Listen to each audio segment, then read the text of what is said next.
안녕하십니까?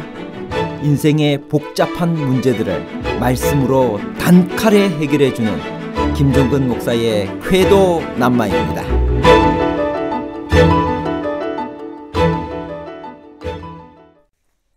사도행전 26장의 배경은 무엇인가요? 바울의 말을 듣고 싶어하는 아그리빠 왕과 버니게는 누구인가요? 바울이 아그리빠 왕 앞에서 전한 기별은 제1차 전도여행 이야기였나요? 아니면 다메섹 경험이었나요? 제1차 전도여행과 다메섹 경험에 관한 복잡한 문제를 하나님 말씀의 가르침으로 명쾌하게 해결해 드리겠습니다. 사도행전 26장의 배경은 무엇인가요? 사도행전 26장 1절 아그리빠가 바울에게 이르되 너를 위하여 말하기를 내게 허락하노라 하니 이에 바울이 손을 들어 변명하되. 사도행전 26장은 바울이 헤롯 아그리빠 2세 아기 예수 탄생 당시 왕이던 헤롯 대왕의 증손자입니다. 그 앞에서 한 설교입니다. 신임 총독 베스도를 방문한 아그리빠 2세에게 바울은 자신이 다메섹으로 가는 길에서 어떻게 예수님을 만났는지 설명하며 감동적으로 복음을 전했습니다. 그러자 왕은 복음을 거절했습니다. 바울의 무죄가 확실함에도 왕은 바울이 가이사에게 상소했다는 이유로 그를 로마로 보내기로 결정했습니다. 바울의 말을 듣고 싶어하는 아그리빠 왕과 버니게는 누구인가요? 사도행전 25장 23절 이튿날 아그리빠와 버니게가 크게 위엄을 갖추고 와서 천부장들과 시중의 높은 사람들과 함께 접견 장소에 들어오고 베스도의 명으로 바울을 데려오니. 갈릴리 지방을 다스리던 헤롯 아그리빠 2세는 유대에 파견된 총독들과 친하게 지냈으며 종교 문제의 자문에 응하기도 했습니다. 총독 베스도는 부임 축하차 그를 방문한 헤롯 아그리빠 2세에게 바울 문제를 상의했습니다. 헤롯 아그리빠 2세의 사생활은 건전하지 못한 것 같습니다. 그는 2명의 아내가 있었다고 전해 내려오지만 확실치 않고 그의 여동생 버니게와 함께 산다는 풍문이 그치지 않았습니다. 버니게는 그의 남편이 죽자 오빠인 아그리빠 2세의 집에서 같이 살았습니다. 가이사라에서 바울을 만났을 때도 그는 버니게와 함께 있었습니다. AD 60년경 어느 날 아그리빠는 새로 부임한 베스도 총독을 문안하러 가이사라에 가서 여러 날을 묵었습니다. 베스도가 바울의 말로 아그리빠의 자문을 구하자 아그리빠 왕은 바울을 보고 싶어 했습니다. 바울은 헤롯 아그리빠 2세와 버니게 앞에 섰습니다. 바울은 아그리빠 왕 앞에서도 다시 한번 다메섹 경험을 이야기합니다. 다메섹의 경험이 바울의 일생을 어떻게 변화시켰나요? 사도행전 26장 9절 나도 나사렛 예수의 이름을 대적하여 많은 일을 행하여야 될 줄 스스로 생각하고 예루살렘에서 이런 일을 행하여 대제사장들에게서 권한을 받아 가지고 많은 성도를 옥에 가두며 또 죽일 때 내가 찬성 투표를 하였고 또 모든 회당에서 여러 번 형벌하여 강제로 모독하는 말을 하게 하고 그들에 대하여 심히 격분하여 외국 성에까지 가서 박해하였고 그 일로 대제사장들의 권한과 위임을 받아 다메섹으로 갔나이다. 왕이여 정오가 되어 길에서 보니 하늘로부터 해보다 더 밝은 빛이 나와 내 동행들을 둘러 비추는지라. 가시채를 뒷발질하기가 내게 고생이라는 말의 뜻은 무엇인가요? 사도행전 26장 14절 우리가 다 땅에 엎드러짐에 내가 소리를 들으니 히브리 말로 이르되 사울아 사울아 내가 어찌하여 나를 박해하느냐 가시채를 뒷발질하기가 내게 고생이니라. 여기서 가시채란 무엇일까요? 가시채를 뒷발질하기가 내게 고생이라는 말의 뜻은 무엇인가요? 사도행전 26장 14절에 있는 말씀을 공동 번역으로 읽겠습니다.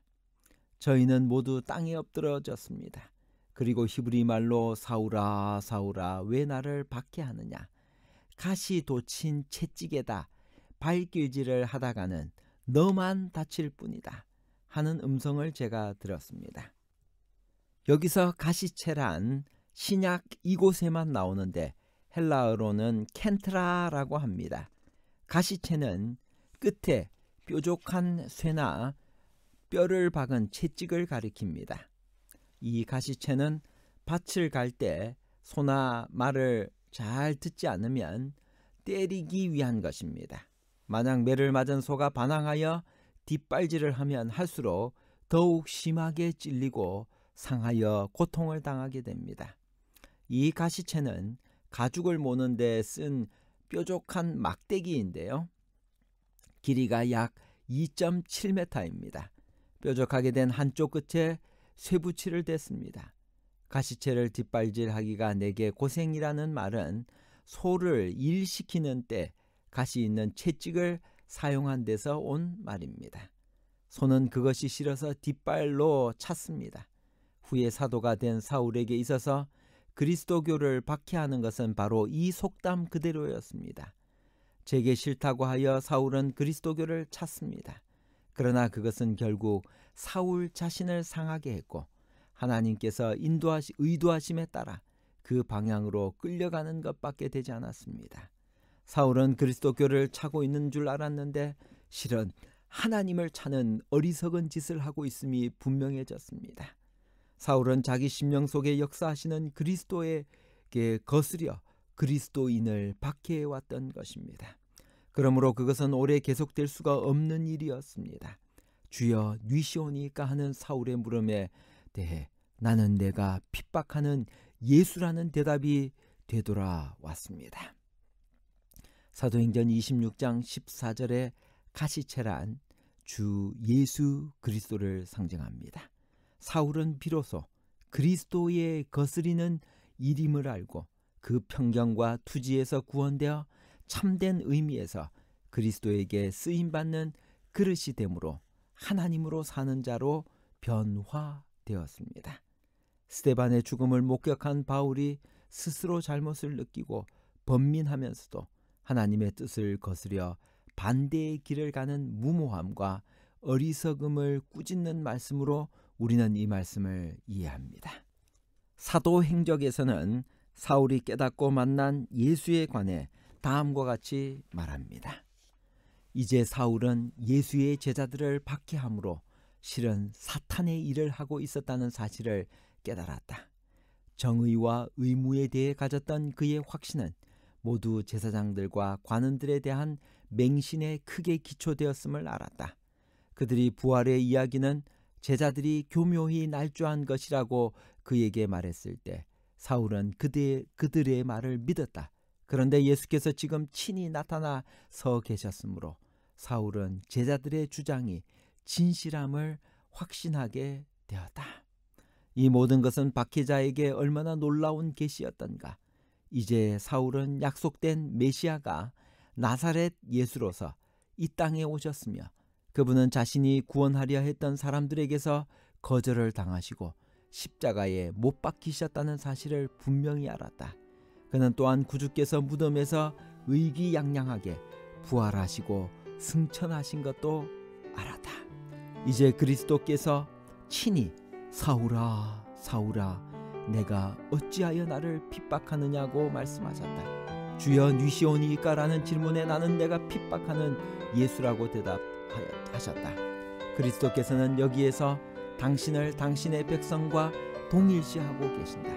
사울은 예수를 따르는 자들을 박해함으로써 직접 하늘의 주를 공격한 것이었다. 사울은 그들을 대적하여 거짓되이 비난하고 증거함으로써 세상의 구주를 대적하여 거짓되이 비난하고 증거한 것이었다. 사울은 그에게 말씀하신 분이 오랫동안 기다려온 메시아요 이스라엘의 위로와 구속주이신 나사렛 예수이심을 의심하지 않았다. 사울이 떨고 놀라면서 주여 내가 어떻게 하리이까 하고 물었을 때 주께서는 그에게 일어나 성으로 들어가라 행할 것을 내가 이룰 자가 있느니라고 말씀하셨다. 결론입니다. 첫 번째, 사도행전 26장은 바울이 헤롯 아그리빠 2세 앞에서 한 설교입니다. 둘째, 바울이 아그리빠 왕 앞에서 전한 기별은 다메섹 경험입니다. 셋째, 가시채를 뒷발질하기가 내게 고생이라는 말은 그 당시 널리 알려졌던 속담이었습니다. 가시채는 끝에 뾰족한 쇠나 뼈를 매단 채찍을 말합니다. 소가 말을 잘 듣지 않으면 때릴 때 사용했습니다.